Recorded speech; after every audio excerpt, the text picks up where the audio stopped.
Менің атым Айгүл, 42 жастамын. Мұрат екеуміздің шаңырақ көтергенімізге 19 жыл болды. 19 жыл. Бұл аз уақыт емес. Осынша жыл бірге тұрған соң, адам күйеуінің әр қимылын жатқа біледі екен. Таңертең шайды қалай ішетінін, ұйықтағанда қай қырымен жататынын, үйге кіргенде аяқ киімін қалай шешетінін. Тіпті көңіл күйінің өзгергенін де бір қарағаннан сезесің. Сондықтан мен Мұратты өзімнен де жақсы білемін деп ойлайтынмын. Бірақ қателесіппін. Бәрі кәдімгі бір сәрсенбі күні басталды. Ұлым Санжар университетте құжат тапсырып жүрген. Алда оқу ақысы, жатақхана, жол шығыны, керек жарақ дегендей біраз қаражат қажет болатын. Сол күні кешке бәрін есептеп көрейін деп банк қосымшасын аштым. Біздің Мұрат екеумізде ортақ шот бар. Екеуміздің де жалақымыз сол жерге түседі. Үлкен шығындардың бәрін сол шоттан төлейміз. Шоттағы ақшаны қарап отырып, бір аударым көзіме түсті. 150 мың теңге. Күні айдың 15-і. Алғашында аса мән бермедім. Бәлкім несие шығар. Бәлкім бір нәрсе сатып алған болар. Бірақ аударымның кімге кеткені көрсетілмеген. Тек карта нөмірінің соңғы 4 саны ғана тұр. 4417. Неге екенін білмеймін, сол сәтте көңіліме күдік кірді. Алдыңғы айды аштым. Тағы да. Айдың 15-і. 150 мың теңге. Одан бір ай бұрынғысын қарадым. Тағы сол сома. 150 мың. Мен экранды жоғары қарай сырғыта бердім.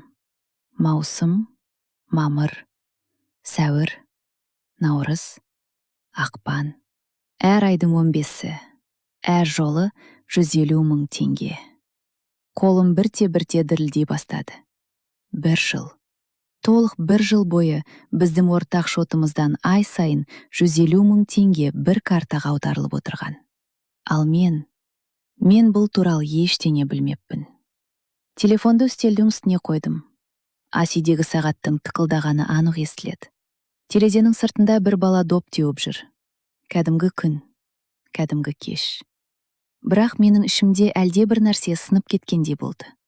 Басында бір ғана ой қайталана берді. 1 жыл бойы мен ештеңе білмегенмін. Сол күні кешке Мұрат жұмыстан әдеттегідей 7-ден кейін келді. Есікті ашты. Аяқ киімін шешті. Қолын жуды. Сосын асүйге кірді. «Бүгін не пісірдің?» деді күлімсіреп. Мен оған үнсіз қарап қалдым. Алдымда 19 жыл бойы бірге өмір сүрген адам тұр. Дәл сол жүз. Дәл сол дауыс. Дәл сол маңдайындағы кішкентай әжімі. Күн сайын таңертең мені жұмысқа шығарып салып, кейде маңдайымнан сүйетін адам. «Сорпа», дедім жай ғана. Екеуміз дастарханға отырдық. Мұрат жұмыста болған бір жағдайды айтып отырды. Жаңа есепші келіпті. Құжаттан қате кетіпті. Басшысы ашуланыпты. Мен басымды изеп қоямын, бірақ оның не айтып отырғанын тыңдап отырған жоқпын. Мен оның қолына қарап отырдым. Қасықты қалай ұстайды, суды қалай ішеді, телефонын үстелге қалай қояды. Ішімнен, «Айтшы», дедім. «Өзің айтшы». Мен сұрамай-ақ қойсын. 1 жыл бойы кімге ақша жіберіп жүргеніңді өзім айтшы. Бірақ Мұрат ештеңе айтпады. Тамағын ішіп болды да, «Рахмет, сорпа жақсы болыпты», деді. Сосын орнынан тұрып, залға кіріп кетті. Бірнеше секундтан кейін теледидардың дауысы естілді. Мен раковинаның алдында ыдыс жуып тұрдым. Су ағып жатыр. Ал мен бір ойдан арыла алмаймын. Қазір барып сұрасам ше? Бәрі бірнеше минуттың ішінде анық болар еді. Не ол маған бәрін түсіндіріп береді, не мен қорқып жүрген шындықты естимін. Бірақ мен қайсынан көбірек қорқатынымды түсіне алмадым. Сол түні мен ештеңе сұрамадым. Тек оның жанында үнсіз жаттым. Мұрат бірнеше минуттан кейін ұйықтап кетті. Ал мен төбеге қарап таң атқанша көз ілмедім. Келесі күндер одан да ауыр өтті. Жұмыста отырсам да, ойым сол аударымда. Үйде жүрсем де, көз алдымда бір ғана сан. 150 мың. 15-і. 150 мың. 15-і. Кейде банк қосымшасын қайта ашып, бәрін тағы тексеретінмін. Мүмкін қателескен шығармын деп ойлаймын. Бірақ жоқ. 12 ай, 12 аударым, 1 карта, 44-17. Ұлым Санжар да менің өзгергенімді байқап қалды. Бір күні кешкі ас кезінде: «Мама, сізге не болды?» деді. «Не болдты? Соңғы кезде үндемейсіз. Ұйықтамай жүрген сияқтысыз». Мен күлімсіреуге тырыстым. «Ештеңе болған жоқ, балам. Жұмыстан шаршадым». Ол маған біраз қарап отырды. Сосын үндемеді. Сол сәтте ұлыма өтірік айтып отырғаным жаныма қатты батты. Бірақ мен не айта аламын? Әкең 1 жыл бойы біреуге ақша жіберіп жүр. Кімге екенін білмеймін деймін бе? Жоқ. Алдымен өзім білуім керек еді. Күн өткен сайын түрлі ой келе бастады. 150 мың теңге кездейсоқ ақша емес. Бұл 1 рет қарызға берілген сома емес. Ай сайын дәл 1 күнде жіберілетін тұрақты төлем. Пәтер ақысы ма? Несие ме? Біреудің оқу ақысы ма? Әлде осы ойға келген сайын жүрегім қысылып кететін. Басқа әйел бар ма? Оны асырап жүрме? Пәтер жалдап берген бе? Бәлкім баласы бар шығар. Осы соңғы ойдан өзім шошып кеттім. Сол кезде құрбым Айгерім есіме түсті. Ол былтыр күйеуімен ажырасқан. Бір күні бізде шай ішіп отырып маған: «Айгүл, білесің бе, мені оның апасыздық жасағаны ғана ауыртқан жоқ» деген еді.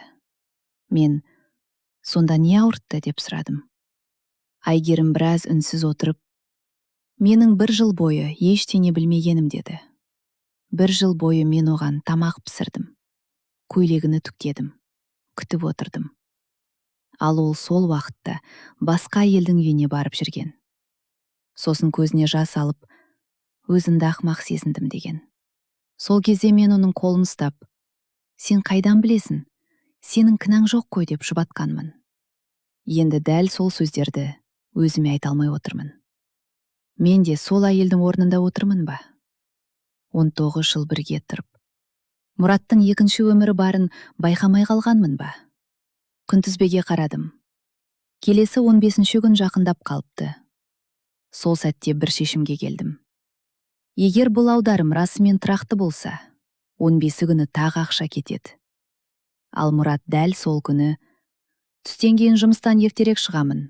Бір құжат бар, банкке соғып кетем» деді. Банкке. Осы сөзден кейін шешімім бекіді. Мен оны аңдимын. Өз күйеуімді. 19 жыл бірге тұрған адамды. Бұл ойдың өзі маған жиіркенішті көрінді. Бірақ басқа амалым қалмаған еді. 15 күні жұмыстан сұранып шықтым. Түстен кейін Мұраттың жұмыс орнына жақын жердегі шағын кафеге келдім. Терезе жақтағы үстелге отырдым. Алдында бір кесе кофе, бірақ оны ішпедім. 1 сағаттың ішінде кофе мүлде суып қалды. Қолым да мұздап кеткен.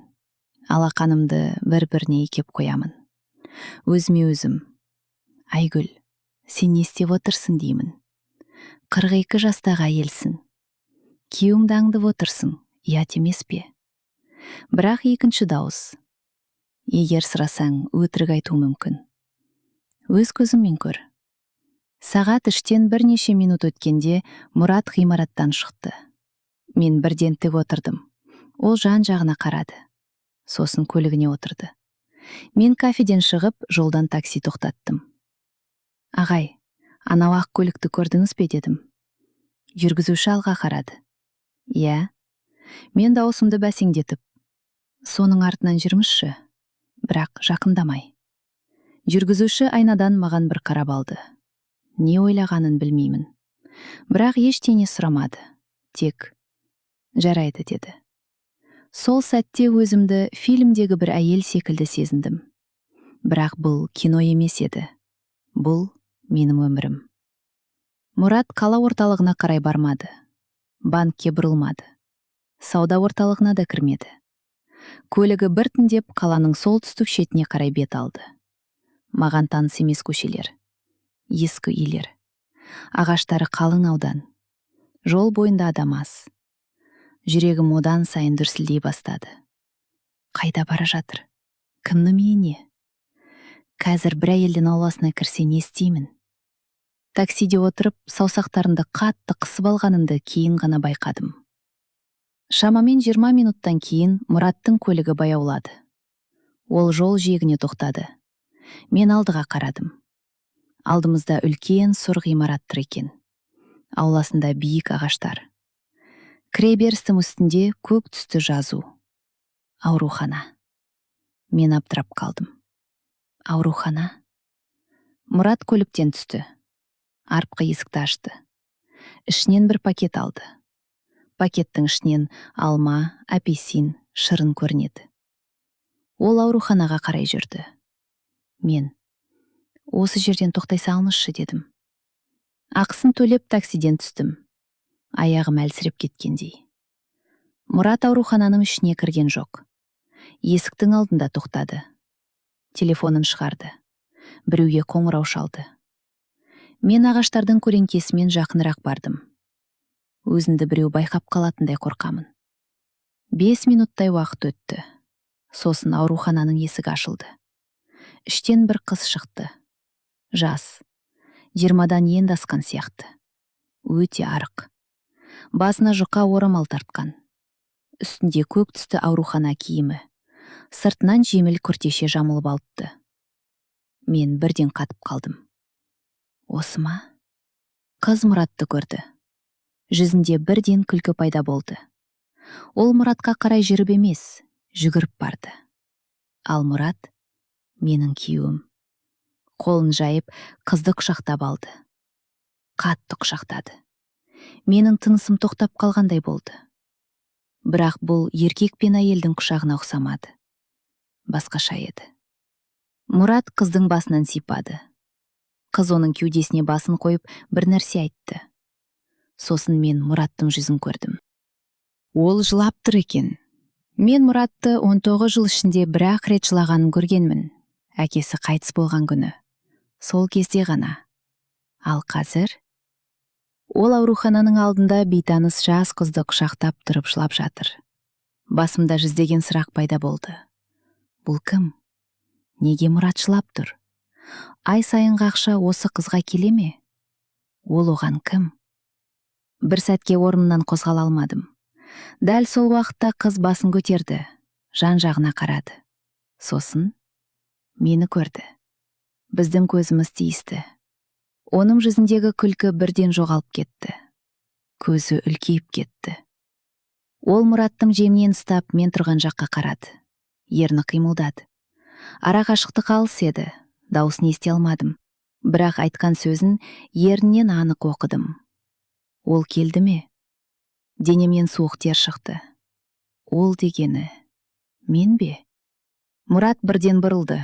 Мені көрді. Екеуміз үнсіз бір-бірімізге қарап қалдық. Оның жүзінен үрей байқалды. Бірақ таңғалған жоқ. Ең қорқыныштысы да сол еді. Мұрат менің мұнда келуім мүмкін екенін білгенді. Ал қыз мені анық таныды. Сол сәтте ғана мен бір нәрсені түсіндім. Бұл қыз менің кім екенімді бұрыннан біледі. Ол мен туралы естіген. Мүмкін менің суретімді де көрген.